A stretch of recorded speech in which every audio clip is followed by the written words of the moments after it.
Hey friends, it's me Stephanie from Lost and Funny Farm, and today we are coming to you live and direct from the greenhouse. And what we're going to talk about today is the cheat code. And the cheat code, what are you saying? The cheat code about what? We are going to talk about parthenocarpic, and it is the cheat code about how we get around the dreaded squash vine borer. Okay, so in addition to that, it's how we get an early harvest and including cucumbers. So let me show you what I have right now. So sure, there's plenty of things growing in here. It's a bit of a jungle, and honestly, I love it. But this is what we're talking about today. Do we see this? You see that? Yeah, look at that. Look at this right here. Here's another one. Actually, two more. And then let's come over here. Ignore my bunch of onions. Like all of my alliums in here just fell over. I think it just got too hot. You see that cucumber? So what is parthenocarpic?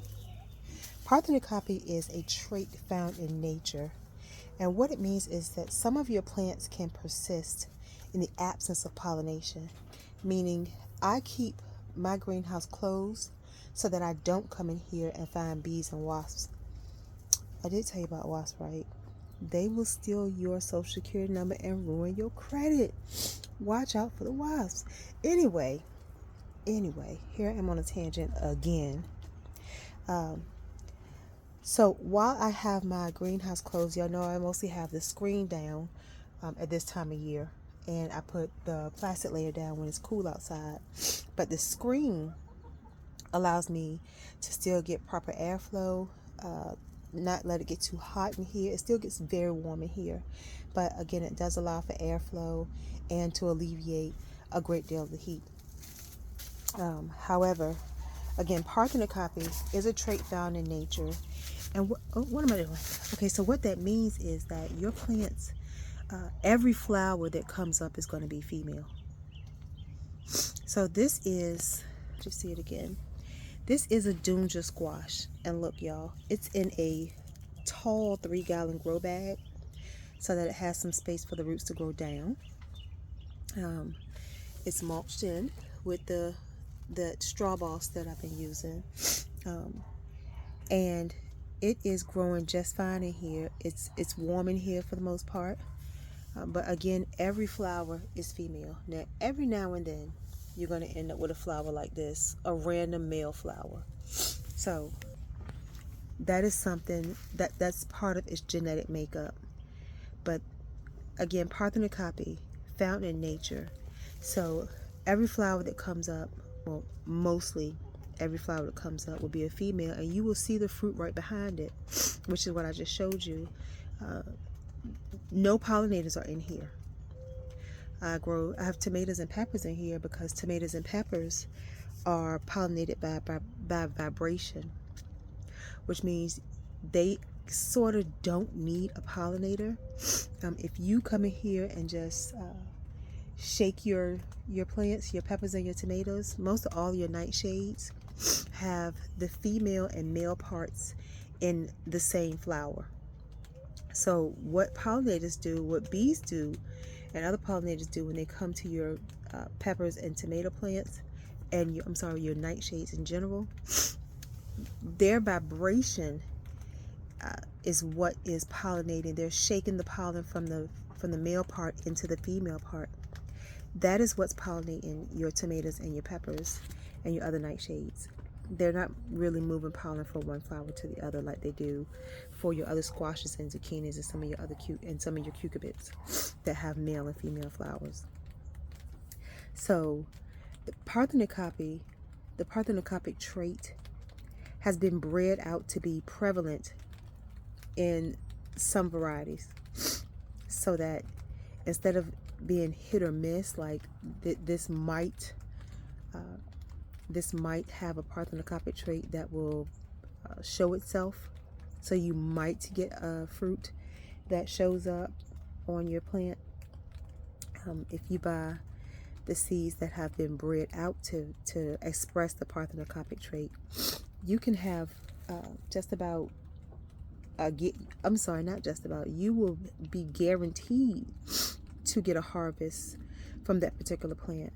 And as you can see, again, this, I'll show it to you again. Look at that giant, this is a Dunja squash.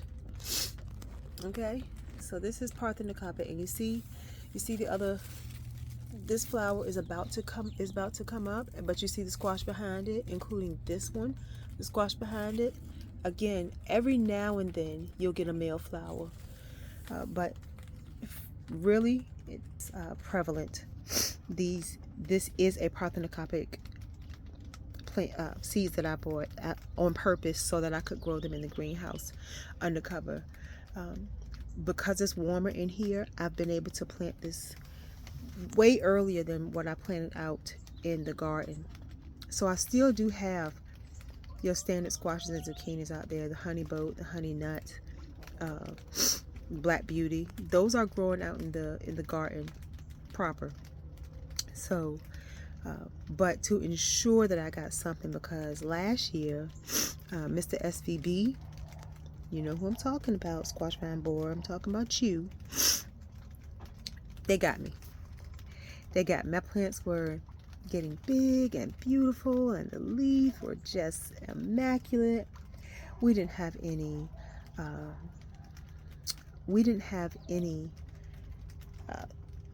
what do you call it? Why am I drawing a blank? What's wrong with me right now?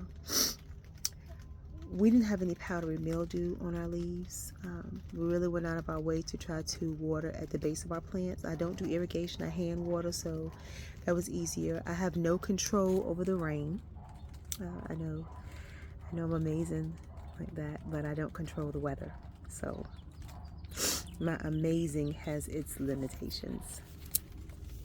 And again, you see, I showed you this cucumber earlier. Let me go back to the cucumber.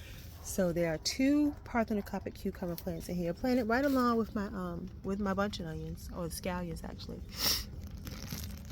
So this is the party time parthenocarpic cucumber, and if you see, I'll show you the flowers on that. There's another flower. Focus. Pay attention. See that flower has a cucumber behind it? Let me move this out the way. I mean, y'all gonna pay attention? Y'all gonna cooperate? There's another flower. Get out the way. Leaf. There's another flower with a cucumber behind it. So for the most part, this cucumber rarely puts out a male flower. This is the bait alpha. Sorry, y'all know I'm sniffling for these fake allergies that I developed in my 40s. So see this? That's a male flower on the bait alpha. However, you'll see this female flower is preparing to develop, as well as, let's see, here's one right here. There's a female flower here about to develop. You probably can't see it well. It's got a cucumber right behind it. So, like again, your female flowers are the ones that have the fruits behind them. This is on the little A-frame trellis. So, I just wanted to tell you all that you can game the system. Okay, if you have a way, if you can grow these in your home, if you have a bright, warm area, a Florida room, a sunroom, then you definitely can try this. If you're growing in a greenhouse and you want to keep your greenhouse closed to a certain degree, so that, again, I'll show you.